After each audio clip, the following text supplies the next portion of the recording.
80 ans, mais il ne fait pas son âge. Normal, Superman est un super-héros. Depuis 1938, des centaines de BD ont été publiés. Une dizaine d'acteurs ont endossé la cape à l'écran. Pourquoi le public actuel se reconnaît encore dans ce héros d'un autre siècle ?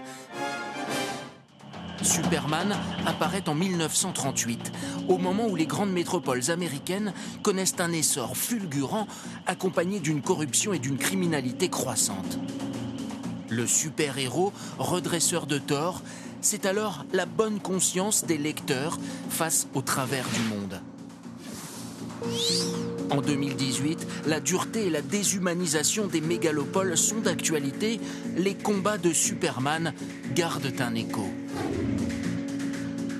On ne compte plus le nombre de personnes qui portent un t-shirt Superman sans forcément avoir lu même une seule page de comics du personnage, mais il porte en lui en fait ce symbole d'un espoir, d'un meilleur, en fait, qu'un meilleur est possible. Et je pense que voilà, tant que cet espoir-là survit, on n'est pas complètement foutu. Et puis Superman est à sa façon un migrant, un réfugié. Son monde natal, la planète Krypton, a été détruit lorsqu'il était enfant. C'est un étranger qui n'aspire qu'à se fondre parmi la population du pays qui l'a accueilli, les États-Unis.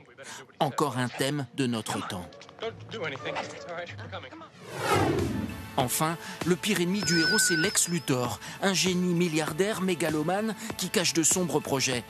Pour certains, ce personnage apparu en 1940 serait carrément une préfiguration des grands patrons d'Internet.